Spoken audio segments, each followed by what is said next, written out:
সুপ্রিয়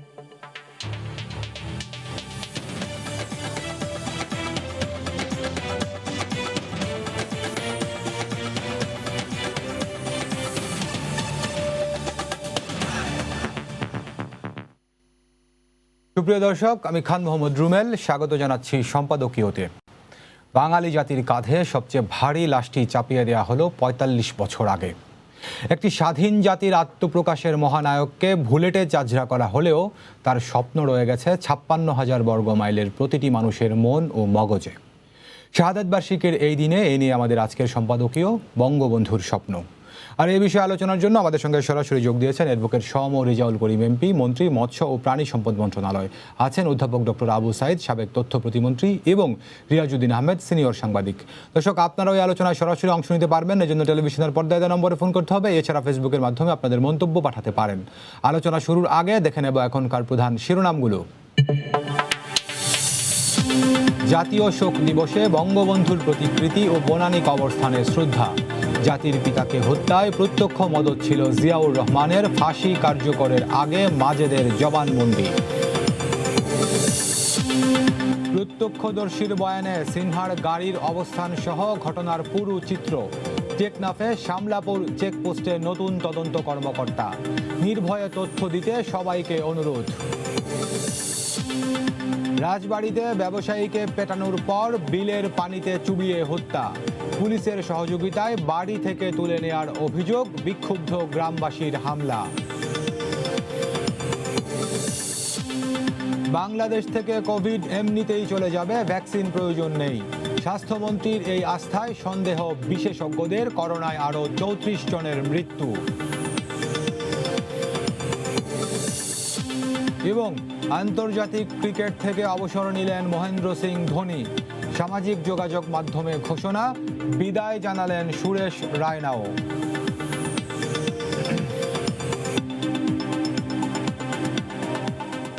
দর্শক, শিরোনাম দেখছিলেন, মূল আলোচনায় যেতে চাই। আপনারা জানেন যে আজকে জাতীয় শোক দিবস, ১৫ই আগস্ট। আজ থেকে ৪৫ বছর আগে বঙ্গবন্ধুকে হত্যা করা হয়েছিল।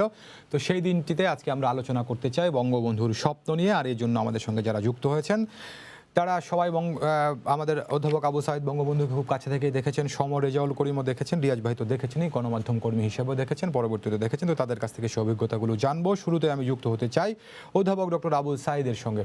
অধ্যাপক ডক্টর আবু সাইদ, আপনাকে স্বাগত জানাচ্ছি এই আলোচনায়। আমরা বলছি যে বঙ্গবন্ধুর স্বপ্ন আজকে আমাদের আলোচনার শিরোনাম। তো বঙ্গবন্ধুকে হত্যার ৪৫ বছর পরে এসে আমি যদি আপনার কাছে প্রশ্ন রাখতে চাই, আজকের বাংলাদেশে বঙ্গবন্ধুর স্বপ্ন কতটুকু বাস্তবায়ন হয়েছে বলে আপনি মনে করেন? আপনার প্রশ্নটা বেশ ক্রিটিক্যাল প্রশ্ন।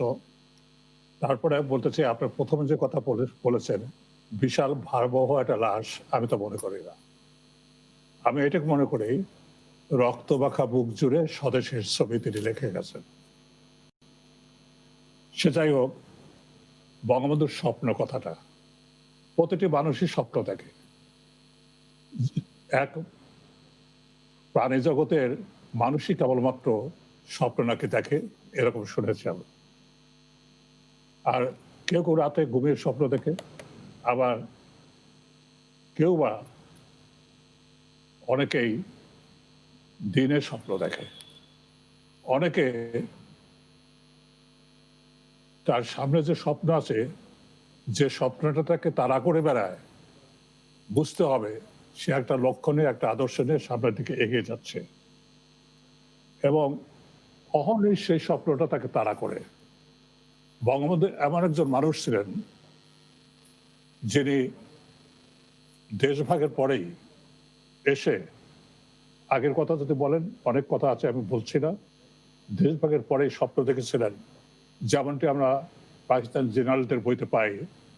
48 সনে এসেই বঙ্গবন্ধু স্বপ্ন দেখেছিলেন এই দেশটা যেভাবে পাকিস্তান হয়েছিল সেইভাবে চান নাই, সেইভাবে হয় নাই। সেই জন্য নতুন করে এই দেশটাকে নতুন স্বপ্নময় একটা দেশ তৈরি করতে হবে। বঙ্গবন্ধুর স্বপ্নের এক কথা আমি বলি, তার স্বপ্ন ছিল শোষণমুক্ত সোনার বাংলা। তার স্বপ্ন ছিল স্বাধীন সার্বভৌম একটা রাষ্ট্র। এই দুটো কথার ভিতরেই আর একটা কথা এসে, সেটা হলো তিনি চেয়েছেন দুঃখী মানুষের মুক্তি। এক কথায় এই দুঃখী মানুষের মুক্তি, এই মুক্তি কথাটা ছোট, কিন্তু অর্থের দিক থেকে ব্যাপক এবং বিশাল তার তাৎপর্য। আর দুঃখী শব্দটা অর্থ শুধু দুঃখী না, এর ভিতরে হাজার বছর ধরে বাঙালি জাতি যেভাবে নিপীড়িত, নিগৃহীত, অত্যাচারিত, উৎপীড়িত হয়েছে এবং শোষিত, বঞ্চিত হয়েছে, সব মিলেই যে বেদনাবোধ, দুঃখ, সেই দুঃখী শব্দটা অকারেই গ্রথিত হয়েছে বঙ্গবন্ধুকে যদি আমি গবেষণায় দেখি, চিন্তায় দেখি, চেতনায় দেখি, তাহলে এই শব্দটাই পাই। দুঃখী বলতে তিনি শুধু দুঃখবোধ থেকে বলেন নেই, সবকে মিলিয়ে এই দুঃখী শব্দটা বলেছেন। আর মুক্তি শব্দটার সাথে আছে মানুষের সার্বিক মুক্তির কথা, সামাজিক, রাজনৈতিক, অর্থনৈতিক, প্রত্যেকটি সাংস্কৃতিক প্রত্যেকটি ব্যাপারে মুক্তির কথা আছে। উনি সারা জীবন ধরে সেই কাজটি করেছেন, মানুষের মুক্তি চেয়েছেন, শুধু এদেশের না, বিশ্বের নিপীড়িত মানুষের তিনি মুক্তি চেয়েছেন, সংগ্রামী মানুষের, মুক্তিকামী মানুষের তিনি মুক্তির জন্য সংগ্রাম করেছেন। সমস্ত কিছু উপেক্ষা করে তিনি মুক্তির লক্ষ্যে এগিয়ে গেছেন। এই যে স্বপ্ন দেখে মুক্তির লক্ষ্যে এগিয়ে যাওয়া, এগিয়ে যেতে পারা, এটা কম সাহসের ব্যাপার নয়। এজন্য তাকে বারবার 27 বছর বয়সে তিনি পাকিস্তান হলো, তারপরে এই পূর্ববঙ্গে আসতেন 28 বছর থেকে, তারপরে 55 বছর, আর কত 27 বছর, এই 27 বছরে 12 বছর 13 বছর তিনি জেলেই ছিলেন। তাহলে সময় কতটুকু পেয়েছিলেন? এই সময়ের ভিতরে তার স্বপ্ন বাস্তবায়নের জন্য একেবারে চারণ বেশে সারা বাংলাদেশে তিনি স্বাধীনতার মন্ত্র, মুক্তির মন্ত্র জপমালা হাতে তিনি ঘুরে বেরিয়েছেন অহর্নিশ, সবকিছু ছেড়ে দিয়ে, সবকিছু উপেক্ষা করে, সমস্ত সাহস বিশ্বাস নিয়ে তিনি অতিক্রম করেছেন সব বাধাকে। এই যে সব বাধাকে অতিক্রম করে স্বপ্নকে বাস্তবায়ন করার বিষয়টি, সেটা বঙ্গবন্ধু তার জীবনে স্বাধীন সার্বভৌম রাষ্ট্র প্রতিষ্ঠা করার ভিতরে একটা ধাপ এসেছিলেন। কিন্তু উনি নিজেই বলেছেন, আমার প্রথম বিপ্লব ছিল স্বাধীনতা, সেটা সম্পন্ন করেছি। দ্বিতীয় বিপ্লব হলো অর্থনৈতিক মুক্তি, সামাজিক মুক্তি, সেটা হয় নাই। রিজার্ভ ভাই আছেন আমার অত্যন্ত শ্রদ্ধ এবং বিজ্ঞ, ওনার কথাগুলো খুব শানিত। উনি জানেন সংবিধান যখন রচিত হয়, সেই সংবিধানের ভিতরে আমাদের স্বপ্নময় কথাগুলো, মুক্তিযুদ্ধের চেতনার কথাগুলো এবং এদেশের প্রতিটি মানুষের যে স্বপ্ন ছিল, সবকে গ্রথিত করে আমরা সংবিধানটা রচনা করেছিলাম। সেই রচিত সাইদ স্যার, আপনি যেটি বলছেন যে বঙ্গবন্ধু তার স্বপ্নে যে বড় ধাপটি একটি স্বাধীন বাংলাদেশ তিনি দিয়ে গেছেন, এরপরে তো আর বঙ্গবন্ধু খুব বেশি সময় পাননি। তো আজকে আমরা এই 2019 সালে বা 20 সালে এসে যদি কথা বলি, তাহলে সেই বঙ্গবন্ধু যে স্বপ্ন দেখেছিলেন স্বাধীন বাংলাদেশকে নিয়ে, সেই স্বপ্ন আমরা কতটুকু বাস্তবায়ন করতে পেরেছি বা বঙ্গবন্ধুর স্বপ্নের কতটুকু কাছাকাছি আমরা যেতে পেরেছি? আচ্ছা দেখেন, আমি এখানে খুব শর্টকাট কথা বলবো, সময়ের অভাব আছে আমি জানি। সেটা হলো এই, গতকাল আমার একটা টক শো ছিল এরকম, সেখানে আমি যে কথাগুলো বলেছিলাম, বঙ্গবন্ধুর আদর্শের কথা, স্বপ্নের কথা, এগুলো বলেছিলাম। সকালে থেকে ফেসবুকে একজন লিখেছে যে আপনি যে আদর্শের কথা বলেন, যে স্বপ্নের কথা বলেন, এগুলো দিয়ে কিছু হবে না, আপনি বরং এক কাজ করেন, এগুলোকে বাদ দিয়ে তেলবাজি করেন, তদবির করেন, তোষামত করেন, ব্যাংক লুট করেন, আপনি গাছ খান, রাস্তা খাই ফেলে দেন, আপনার চাদর বিক্রি করেন, এই সমস্তগুলো করেন, তাহলে এ দেশটা এগিয়ে যাবে এবং এ দেশটা বড় হবে। আসলে বিষয়টা হলো এই যে বঙ্গবন্ধুর আদর্শের কথা বলি, স্বপ্নের কথা বলি, এটা রেটরিক কথা হয়ে গেছে। এই রেটরিক কথাগুলো আমরা রাষ্ট্রীয় ক্ষেত্রে, আমরা ব্যক্তি জীবনে, পারিবারিক জীবনে, সামাজিক জীবনে, সাংস্কৃতিক জীবনে প্রতিফলিত খুব কম হয়েছে। হয় যে নাই তাই না, অনেক হয়েছে। আমরা স্বপ্নের দিকে, স্বপ্নের পথে আমরা এগোচ্ছি, কিন্তু সেই স্বপ্নের পথে বারবার আমরা আঘাত খেয়েছি এবং আঘাতের ভিতরে আমরা আছি। এখন বিশ্বায়নের এই যুগে বঙ্গবন্ধুর স্বপ্ন বাস্তবায়ন করার জন্য যে কৌশলী, যে মেধাসম্পন্ন এবং তার সাথে সাথে যে প্রোগ্রাময় সৃজনশীল নেতৃত্ব দরকার, সেটা আমরা বড় অভাব বোধ করছি বাংলাদেশে। জি, ধন্যবাদ আবু সাইদ, আপনি আমাদের সঙ্গে থাকুন, আপনার সঙ্গে আবারও যুক্ত হব। আমি যুক্ত হতে চাই অ্যাডভোকেট সম রেজাউল করিম এমপির সঙ্গে মাননীয় মন্ত্রী শুনছিলেন, অধ্যাপক আবু সাইদ কথা বলছিলেন, অনেক কথাই তিনি বলেছেন। তিনি পাশাপাশি এটিও বলছেন যে যে সৃজনশীল নেতৃত্বের প্রয়োজন ছিল বঙ্গবন্ধু স্বপ্ন বাস্তবায়নের জন্য, সেই নেতৃত্বের অভাব এখন তিনি অনেকটাই দেখছেন। হ্যাঁ, দেখুন, বাস্তবতার আলোকে কথা বলার পূর্বেই গভীর শ্রদ্ধার সঙ্গে বঙ্গবন্ধু সহ ৭৫ 15 আগস্টের শাহাদাত বরণ করেছেন যারা, এবং ৩রা নভেম্বরে ঢাকার কেন্দ্রীয় কারাগারে যে জাতীয় ৪ নেতাকে নির্মমভাবে হত্যা করা হয়েছে, তাদের আত্মার প্রতি শ্রদ্ধা জানিয়ে আমার কথা বলতে চাই। অধ্যাপক আবু সাইদ সাহেব বঙ্গবন্ধুকে খুব কাছের থেকে দেখেছেন। বঙ্গবন্ধুর উপরে তার গবেষণাধর্মী বই, বঙ্গবন্ধু হত্যার উপরে তার বই, সামগ্রিক বিষয়গুলো পর্যবেক্ষণ করলে দেখা যায় যে তার এই ক্ষেত্রে গভীরভাবে তিনি পর্যবেক্ষণ করেছেন সকল বিষয়গুলোকে। আমার জায়গা থেকে আমার অভিজ্ঞতার আলোকে বলতে চাই, বঙ্গবন্ধুর সঙ্গে অনেক নেতৃত্ব ছিলেন। আমি এই দেশের নাগরিক হিসাবে, মন্ত্রী হিসাবে নয় বলছি। বঙ্গবন্ধু হত্যাকাণ্ডের পূর্বে পরিকল্পনা, ষড়যন্ত্র, এই বিষয়গুলি সম্পর্কে ওয়াকিবহাল হওয়ার মতো নেতৃত্ব আমরা খুব কম দেখেছি। বঙ্গবন্ধু হত্যাকাণ্ডের পরে কজনের সাহসের সঙ্গে নিজের জীবনকে ঝুঁকি রেখে প্রতিরোধ গড়ে তোলার জন্য ভূমিকা পালন করেছিল। নেতৃত্বে লোকের অভাব নাই, কিন্তু নিখাত কোষ্টি পাথরে যাচাই করে আদর্শিক নেতৃত্ব এবং নেতার প্রতি তার আনুগত্যতা, যে কোনো প্রশ্নে নিজে ঝুঁকি নেওয়ার মতো নেতৃত্বের কিন্তু অভাব রয়েছে, এ কথা বলার অবকাশ রাখে না। তার পাশাপাশি এটাও ভাবতে হবে যে সামগ্রিক যে অবস্থায়, বিদ্যমান অবস্থার আলোকেই কিন্তু আমাদের বিবেচনা করতে হবে। আমি কিন্তু এই সময় Syed Nazrul Islam, Tajuddin Ahmed, captain Mansur, H M কামরুজ্জামানের কথা ভাবছি না। এই সময়ের প্রেক্ষাপটে যারা আছেন তাদের ভিতর থেকে কে কতটা নিষ্ঠার সঙ্গে, দায়িত্বশীলতার সঙ্গে, আদর্শিক চিন্তা চেতনা নিয়ে বঙ্গবন্ধুর যে অভীষ্ট লক্ষ্যটা ছিল যে মানুষের জন্য অন্ন, বস্ত্র, বাসস্থান, চিকিৎসা, শিক্ষা সহ আধুনিক, সমৃদ্ধ, অসাম্প্রদায়িক, উন্নত একটি বাংলাদেশ, যেখানে ধনী দরিদ্রের ব্যবধান থাকবে না, যেখানে সাম্প্রদায়িকতা থাকবে না, এই ব্যবস্থাটাকে কায়েম করার জন্য যে নেতৃত্বের প্রয়োজন, আমার কাছে মনে হয় সেই নেতৃত্ব বঙ্গবন্ধুর রিফ্লেক্টেড ইমেজ হিসাবে, প্রতিচ্ছবি হিসাবে আজকে কিন্তু বঙ্গবন্ধু কন্যা প্রধানমন্ত্রী শেখ হাসিনা নেতৃত্ব দিচ্ছেন। তিনি তার ক্যাবিনেটে, তার দলে বিভিন্ন পর্যায়ের নেতৃবৃন্দ আছেন, যার কাছ থেকে যতটুকু সহযোগিতা পাওয়া সম্ভব ততটুকু সহযোগিতা তিনি নিচ্ছেন।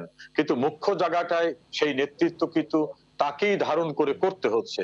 এখন অনেক নেতৃত্ব কিন্তু রয়েছেন, ধরুন তারা আজকে কিন্তু বিভিন্ন কারণে বঙ্গবন্ধু কন্যা শেখ হাসিনার সঙ্গে নেই বা সঙ্গে থাকার সুযোগ হয় নাই, অথবা তারা বাইরে চলে গেছেন, এমন একটি অবস্থাও কিন্তু আছে। এর ভিতরে কেউ কেউ কিন্তু অধ্যাপক আবু সাইদের প্রতি আমি শ্রদ্ধা রেখে বলবো, উনি আজকে আওয়ামী লীগের সক্রিয় রাজনীতির সঙ্গে না থাকলেও বঙ্গবন্ধু এবং আদর্শিক যে জায়গাটা, সেইটার থেকে কখনো বিচ্যুত হন না, সেই কথার থেকে কখনো ডিরিল্ড হন না। আবার অনেককে কিন্তু দেখি এই দল থেকে বেরিয়ে বিভিন্ন দল করেছেন অথবা অন্য দলে যোগদান করেছেন, আলাদা ভাবে যখন কথা হয় তখন বঙ্গবন্ধুকে সাংঘাতিক ভাবে রেসপেক্ট করেন, আর যখন ওই সমাজে ওই সামাজিকতা অথবা রাজনৈতিক পরিমণ্ডল কথা বলেন তখন কিন্তু বঙ্গবন্ধু শব্দটা ব্যবহার করেন না, সর্বোচ্চ বলেন শেখ সাহেব অথবা শেখ মুজিবুর রহমান। এইরকম কিন্তু আমরা দ্বৈত অবস্থানের লোকও দেখি।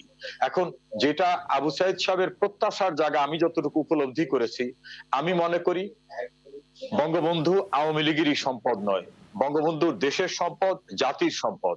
বঙ্গবন্ধুর আদর্শ বাস্তবায়নের জন্য আমরা যারা মুক্তিযুদ্ধের চেতনায় বিশ্বাস করি, বাংলাদেশ কনসেপ্টে বিশ্বাস করি, অসাম্প্রদায়িকতায় বিশ্বাস করি, তারা ভিন্ন ভিন্ন জায়গায় থেকে, বিভাজনে না থেকে এই আদর্শিক স্বপ্নের জায়গাটা কিভাবে বাস্তবায়ন করা যায় সেক্ষেত্রেও কিন্তু তাদের ভূমিকা রাখতে এগিয়ে আসতে হবে। ধরেন অত্যন্ত পণ্ডিত একজন মানুষ আছেন, উনি বঙ্গবন্ধুকে খুব রিসার্চ করলেন, কিন্তু বঙ্গবন্ধুর এই রিসার্চ, বঙ্গবন্ধুর স্বপ্ন বাস্তবায়নের জন্য যেখানে ভূমিকা রাখা দরকার সেই ভূমিকায় উনি থাকলেন না, উনি শুধুমাত্র রিসার্চ ওরিয়েন্টেড জায়গায় থাকলেন। আর একজন বঙ্গবন্ধুর স্বপ্নের বাংলাদেশের জন্য কন্ট্রিবিউট করার মতো যোগ্যতা আছে, তিনি দূরে থাকলেন। সেই ক্ষেত্রেও কি তাদের সঠিক দায়িত্ব বা সঠিক নেতৃত্ব থাকে? সবকিছু মিলে কিন্তু আমি এ কথা বলছি না যে একেবারে বঙ্গবন্ধুর জন্য প্রয়োজনীয়, তার আদর্শ বাস্তবের জন্য প্রয়োজনীয় সকল নেতৃত্ব আছে, এ কথা বলছি না।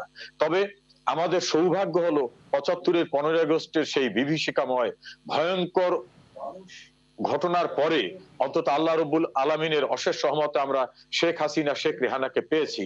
তারা দুইটি জায়গা ধারণ করছেন, আদর্শের উত্তরসূরি, রক্তের উত্তরসূরি। সেই জায়গাটা কিন্তু তারা কাঙ্ক্ষিত একটি জায়গায় বাংলাদেশকে নিয়ে যেতে চাচ্ছেন, যেটা তাদের বাবা অর্থাৎ আমাদের জাতির জনক যেখানে বাংলাদেশকে নিয়ে যেতে চেয়েছিলেন, সেই স্বপ্নটা কিন্তু শেখ হাসিনার মধ্য দিয়ে বাস্তবায়িত হচ্ছে। বঙ্গবন্ধু তার 3.5 বছরের শাসনকালের ভিতরে যে সকল পরিকল্পনা নিয়েছিলেন, যে সকল আইন প্রণয়ন করেছিলেন, কত সুদূর প্রসারী দৃষ্টিকোণ থেকে তিনি বেতবুনিয়া ভূ উপগ্রহ কেন্দ্র, যেটার মূল কনসেপ্টে কিন্তু আজকে বঙ্গবন্ধু স্যাটেলাইট কিন্তু আমরা আকাশে, আমাদের জল সীমা, আমাদের স্থল সীমা থেকে শুরু করে যুদ্ধ অপরাধীদের বিচার, এত দূরদৃষ্টি নিয়ে তিনি যেগুলো রেখে গেছিলেন। তারপরে তো বহু সরকার আছে, বহু নেতা আসছে, বহু প্রধানমন্ত্রী আসছে, বহু রাষ্ট্রপতি আসছে, কেউ তো এটাকে কার্যকর করে নাই। সুযোগ্য নেতৃত্ব আমরা পেয়েছি শেখ হাসিনার, তিনি কি এসে সেগুলোকে বাস্তবায়ন করছেন, কার্যকর করছেন। এই জন্য আমি বলতে চাই যে সুযোগ্য নেতৃত্ব রয়েছে, হ্যাঁ, আশপাশে কিছু অনাকাঙ্ক্ষিত অনুপযুক্ত নেতৃত্বের কথা আলোচনা হতে পারে, বিতর্ক হতে পারে।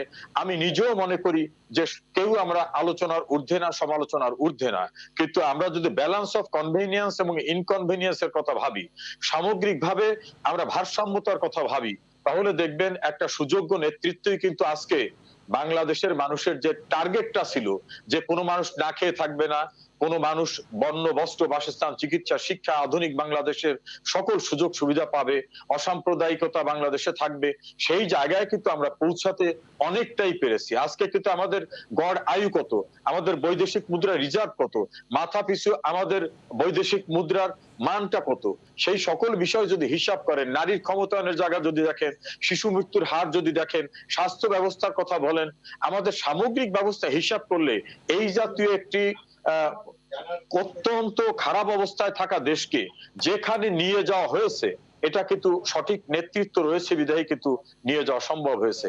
সাইদ ভাই একটা কথা আফসোসের সঙ্গে বলছেন যে ফেসবুকে একজন লিখছে তোলবাজি করেন ইত্যাদি ইত্যাদি। না, এটা যে নাই এ কথা বলবো না, তবে সাইদ ভাই এখনো যোগ্য মানুষের যোগ্য জায়গায় প্রতিষ্ঠিত হওয়ার মতো সুযোগ রয়েছে বলে আমি বিশ্বাস। জি, ধন্যবাদ মাননীয় মন্ত্রী আপনাকে। আমি রিয়াজ ভাইয়ের সঙ্গে যুক্ত হতে চাই। রিয়াজউদ্দিন আহমেদ, শুনছিলেন দুজন রাজনৈতিক নেতার কথা।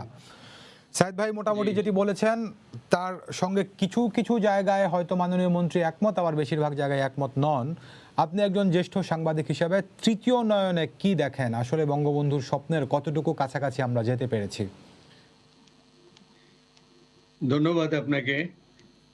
সাইদ ভাই এবং রেজাউল করিম ভাই এত সুন্দরভাবে বলছে, রাজনীতি কাছের থেকে দেখা এবং সেই বঙ্গবন্ধুর সেই স্বপ্নের সারথি তারা দুইজনই। সেখানে আমরা যেটা আপনি বলছেন যে একটু দূর থেকে আমরা দেখেছি।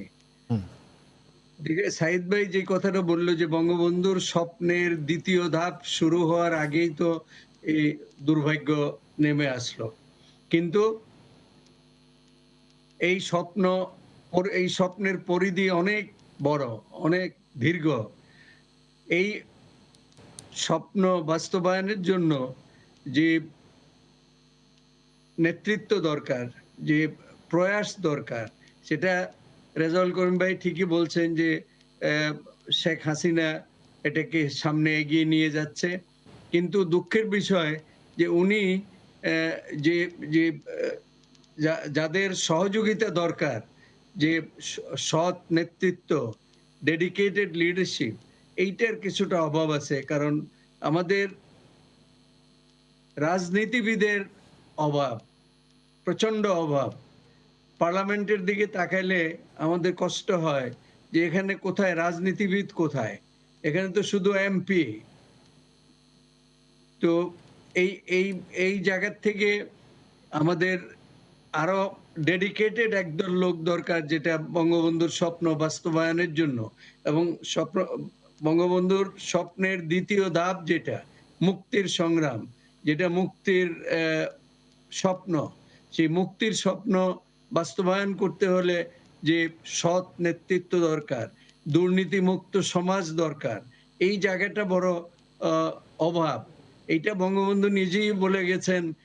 আমাদের সাথে একান্ত আলোচনায় বলতেন যে দেখ, আমি তো কাকে বিশ্বাস করব, যে ওই আমি পেয়েছি চোরের খনি, আমি 10 টাকা দিলে 9 টাকা নষ্ট হয়ে যায়, এগুলি উনি বলতেন। এবং শেখ হাসিনাও একই অবস্থার সম্মুখীন হয়েছে।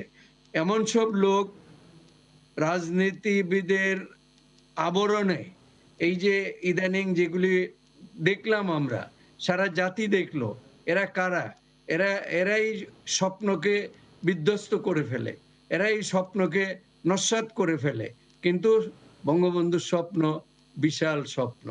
একটা, যেটা সাইদ ভাই বললেন যে স্বাধীনতার স্বপ্ন, এটা বাস্তবায়িত হয়েছে।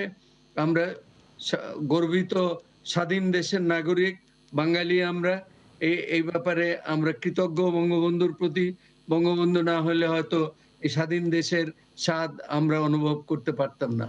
এখন দ্বিতীয় ধাপে যে মুক্তির সংগ্রাম, যে সার্বিক মুক্তি, সেই জায়গার মধ্যে ঘাটতি আছে, এখনো কিছু ঘাটতি আছে। এগুলিকে পূরণ করে এগিয়ে যেতে হবে। অর্থনৈতিক মুক্তি, সাংস্কৃতিক মুক্তি এবং আমাদের সার্বিক একটি সামাজিক মুক্তি, যেটা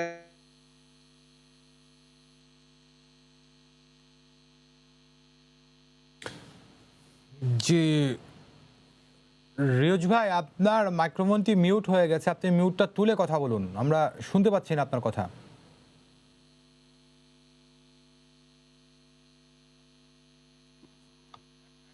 জি রিয়াজ ভাই, এখন বলুন। রিয়াজ ভাই, আপনি আবার মিউট করে দিয়েছেন। বঙ্গবন্ধুর স্বপ্ন বিশাল স্বপ্ন।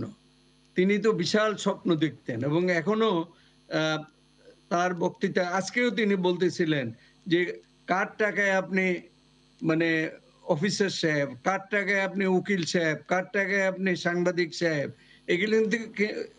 এইগুলি কিন্তু তিনি বলেছেন। এবং তিনি যে সময়ে রাজনীতি করেছেন, যে সময়ে বাংলাদেশকে স্বাধীন রাষ্ট্র হিসেবে প্রতিষ্ঠিত করেছেন, সেই সময়ের বিশ্ব রাজনীতির অবস্থা কি ছিল? সেই সময়ে বিশ্ব ছিল বিভক্ত, দুই ভাগে বিভক্ত ছিল, শোষক এবং শোষিত।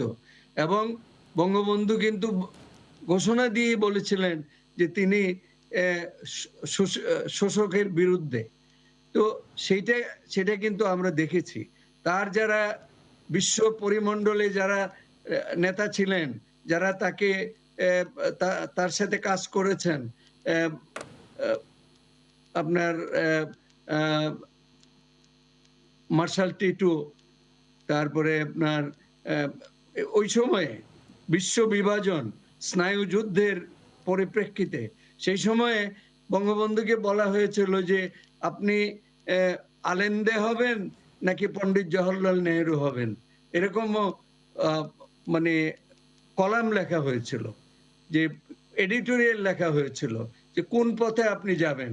বঙ্গবন্ধু বন্ধুর পথে যাওয়ার সিদ্ধান্ত নিয়ে এগিয়ে গেলেন এবং এমন একটি রাজনৈতিক প্রোগ্রাম, এমন একটি রাজনৈতিক কর্মসূচি নিয়ে তিনি এগোচ্ছিলেন, যেটা ওই সময়ের পরিপ্রেক্ষিতে এবং বাংলাদেশের পরিপ্রেক্ষিতে এটা ছিল অত্যন্ত দুরূহ একটি কাজ। এবং সেই দুরূহ কাজের একটা পর্যায়ে আমরা হোঁচট খেয়েছি, এতে কোনো সন্দেহ নেই। কিন্তু ওই রাজনীতি তিনি স্বপ্ন বাস্তবায়নের পথে নিয়ে যেতে চেয়েছিলেন, কিন্তু সেই রাজনীতি একটা জায়গায় থেমে গেছে। ওখান থেকে আবার শেখ হাসিনার নেতৃত্বে সেটা এগিয়ে যাচ্ছে, কিন্তু বাধা আছে, বিপত্তি আছে, অনেক নেতৃত্বের সংকট আছে, দুর্নীতির ব্যাপকতা আছে। এগুলিকে জয় করে সামনে এগিয়ে গেলে বঙ্গবন্ধুর স্বপ্ন বাস্তবায়িত হবে। আপনাকে অনেক ধন্যবাদ, আমাদের সঙ্গে থাকুন আপনি। অধ্যাপক আবু সাইদের সঙ্গে আবারও যুক্ত হতে চাই। অধ্যাপক আবু সাইদ স্যার, এর আগে আপনি যেটি বলছিলেন যে নেতৃত্বের সংকটের কথা, আমাদের রিয়াজ ভাই মোটামুটি এরকমটাই বলছেন, এছাড়া আরও কিছু কারণ রিয়াজ ভাই যোগ করেছেন। তো আপনি যে নেতৃত্বের সংকট বলছেন, এছাড়াও আর কোনো বাধা কি আপনার চোখে পড়ে যে কারণে আমরা বঙ্গবন্ধুর স্বপ্ন বাস্তবায়ন করতে পারিনি কিংবা স্বপ্নের কাছাকাছি যেতে পারিনি? এখন তো বিশ্বায়নের যুগে প্রতি পদে পদে বাধা। বঙ্গবন্ধু চেয়েছিলেন শোষণহীন সমাজ, প্রতিটি মানুষের সমান অধিকার, বৈষম্যহীন সমাজ, ধনী এবং গরিবের যে পাহাড় তুল্য বৈষম্য আজকে তা থাকবে না। অঞ্চলে অঞ্চলে বিভাজন থাকবে না, বৈষম্য থাকবে না। এগুলো তো বঙ্গবন্ধু চেয়েছিলেন। সারা জীবনে তার লালিত স্বপ্নটাই ছিল। এবং দুঃখী মানুষের মুখে হাসি। আজকে কি দেখি? আজকে প্রতি পদে পদে বাধা, প্রতি পদে পদে শূন্যতা, প্রতি পদে পদে অযোগ্যতা, অদক্ষতা। এই করোনা কোভিডের এই কয়েক মাসে আমরা দেখেছি সরকারের কোনো কোনো মন্ত্রণালয়ের ভিতরে যে অদক্ষতা, অযোগ্যতা কি পরিমাণ প্রকাশিত হয়েছে জনগণ জানেন। আজকে আমি সেদিকে যাব না। আমি শুধু বলতে চাই যে কথাটা, সেটা হলো যে আজকে রিজাল ভাইকে সম্মান রেখে বলছি, সেটা হলো এই, বঙ্গবন্ধু চেয়েছিলেন পাকিস্তান আমলের আমলাতন্ত্র, আমলাদের প্রভুত্ব এবং কর্তৃত্ব খর্ব করে জনগণের প্রভুত্ব এবং কর্তৃত্ব স্থাপন করা। সেই লক্ষ্যে সংবিধান হয়েছে। জনগণ যেখানে মালিকানা, আজকে সেই জনগণের মালিকানা নেই। জনগণ আজকে রাষ্ট্রের নিয়ামক শক্তি নয়, যার জন্য জনপ্রতিনিধিদের প্রতি পদে পদে আজ হেয় করা হচ্ছে। আমি শুধুমাত্র একটা উদাহরণ দেব, কয়েকটা উদাহরণ দেওয়া যায়, সময়ের জন্য একটা উদাহরণ দেব।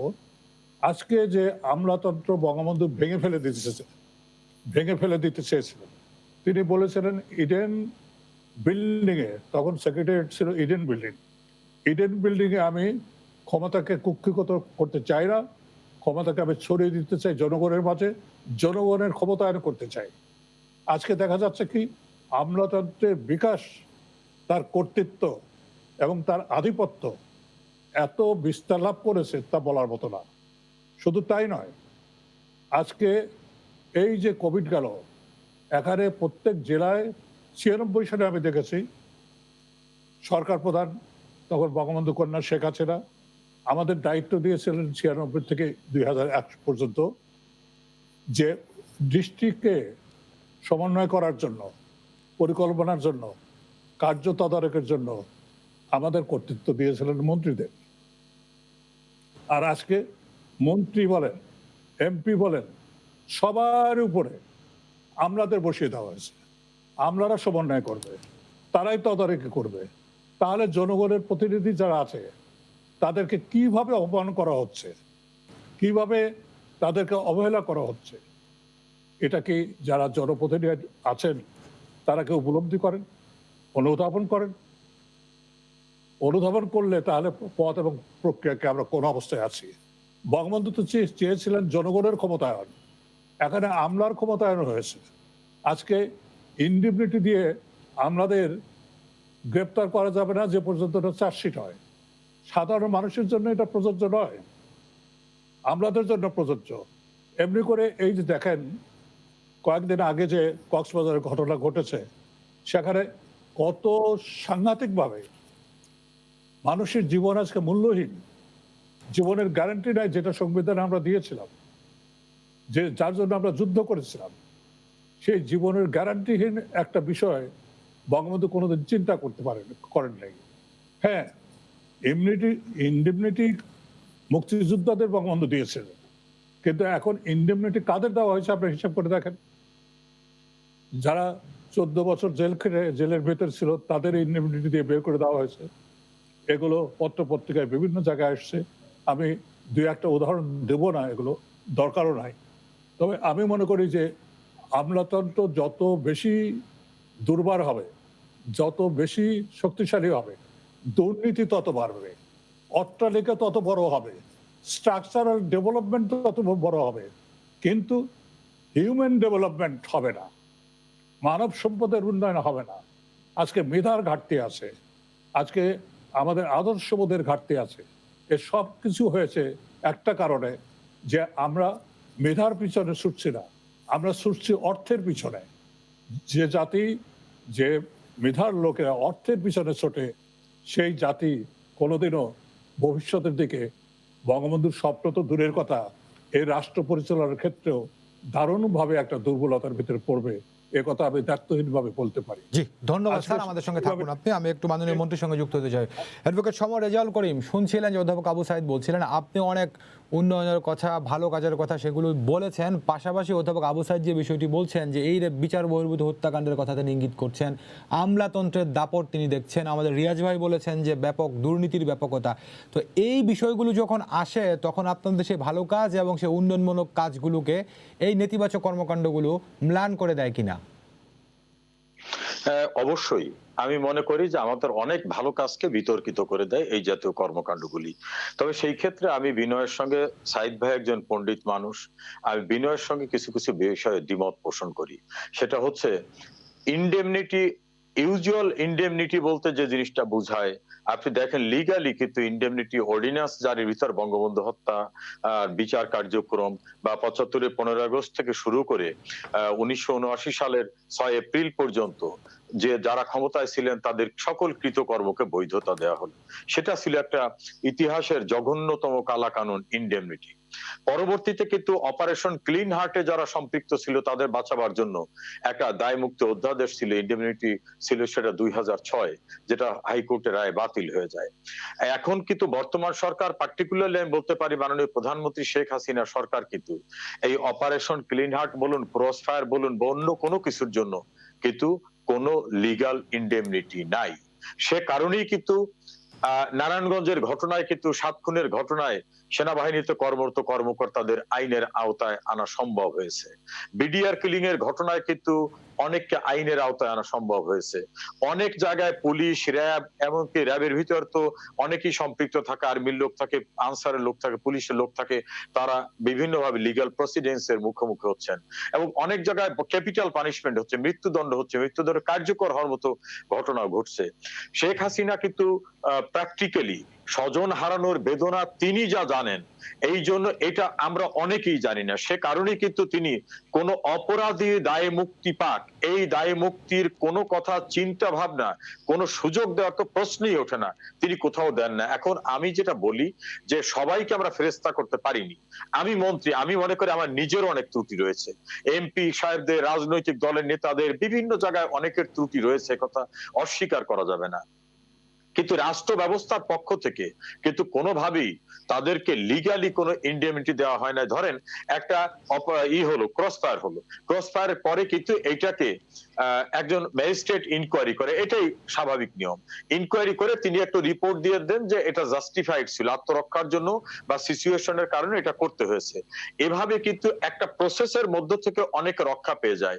আবার এই প্রসেসকে একসেপ্ট না করে যদি কেউ আইনের আওতায় আনতে চান, যেমন কক্সবাজারের ঘটনা, মামলা হয়েছে, মামলা হলে কিন্তু সেই ক্ষেত্রে এমন কোন আইন নাই যে তাদের বিরুদ্ধে এই মামলা দেওয়া যাবে না, এমন কত বিধান কিন্তু কোথাও নাই।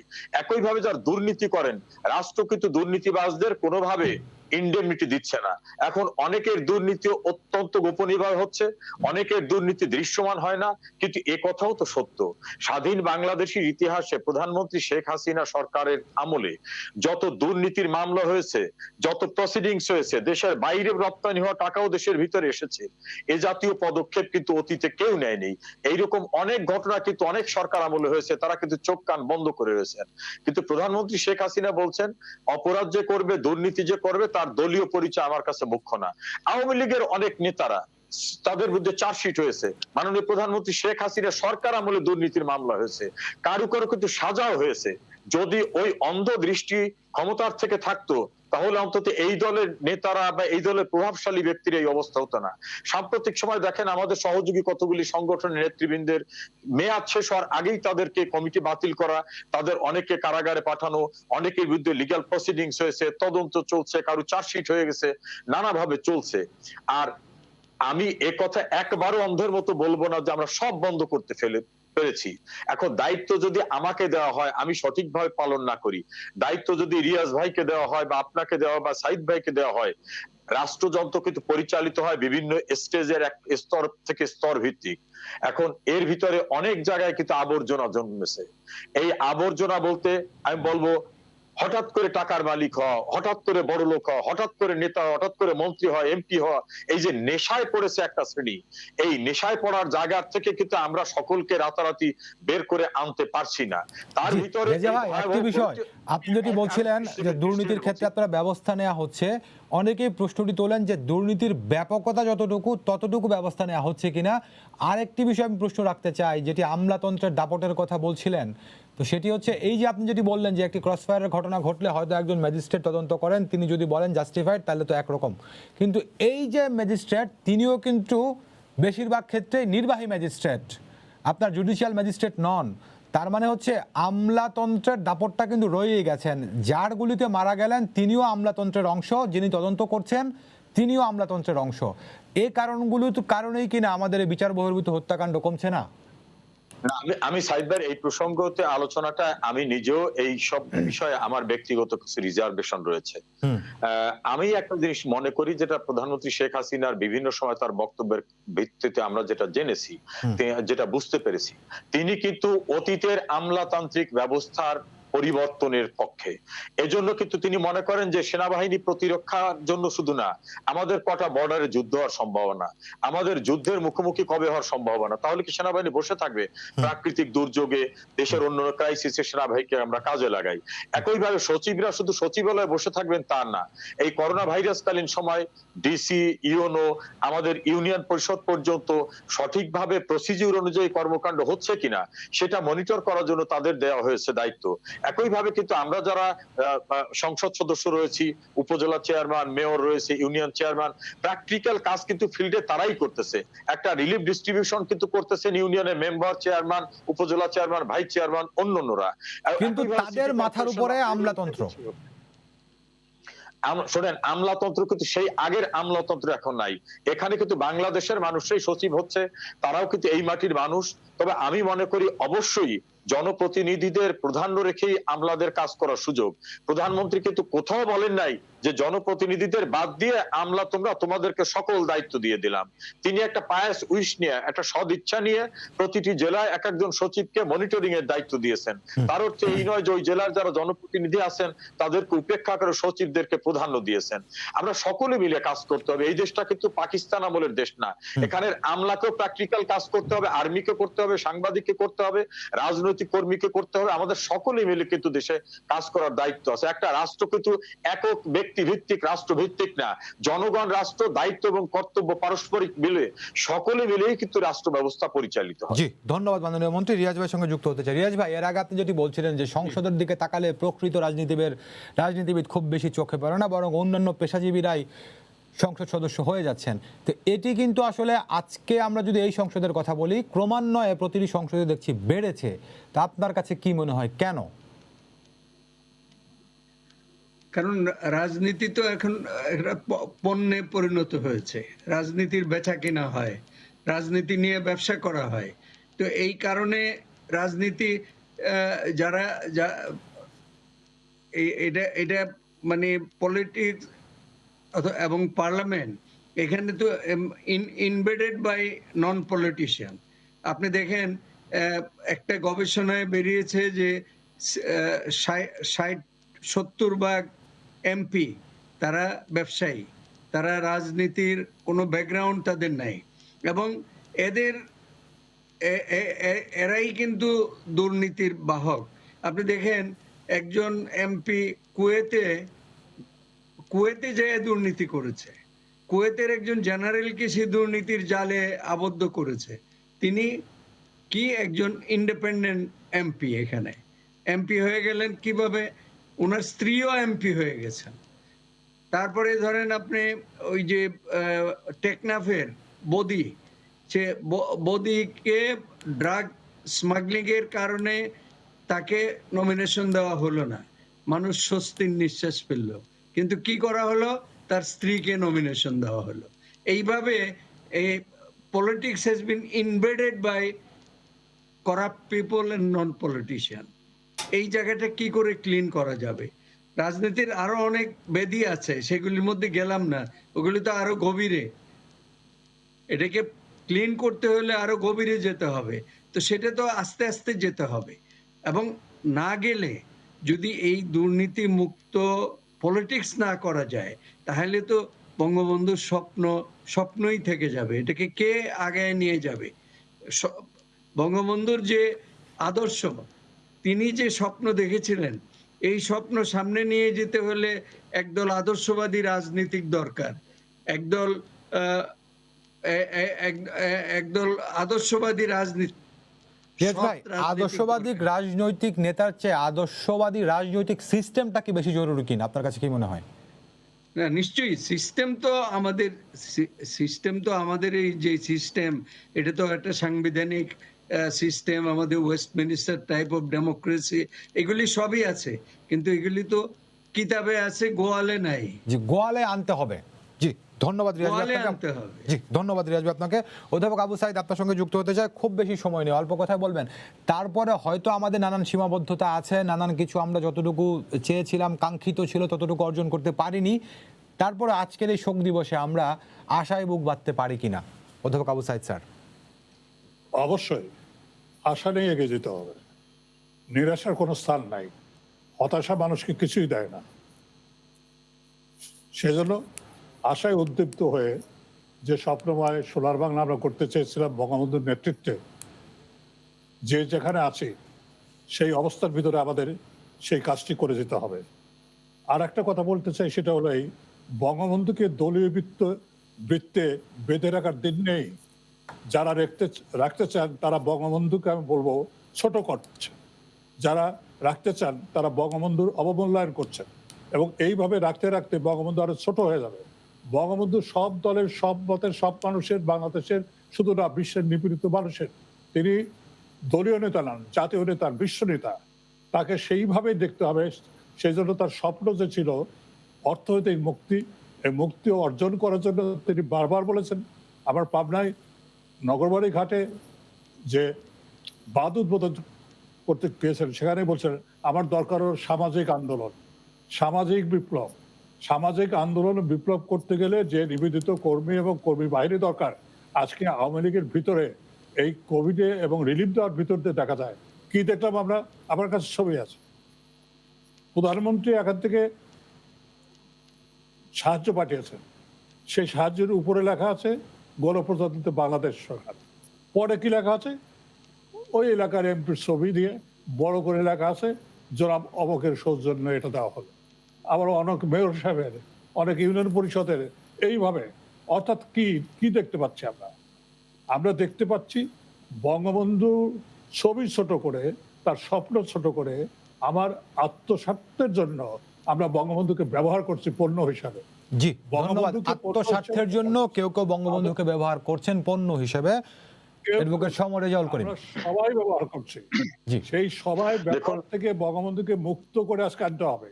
জি, মুক্ত করে অধ্যাপক আবু সাইদ স্যার আপনাকে ধন্যবাদ। আমি একটু সমর রেজাউল করিমের কথা শুনবো, শেষের দিকে আছি। আমি নিজে মনে করি ব্যক্তিগতভাবে রাজনীতির গুণগত পরিবর্তন দরকার।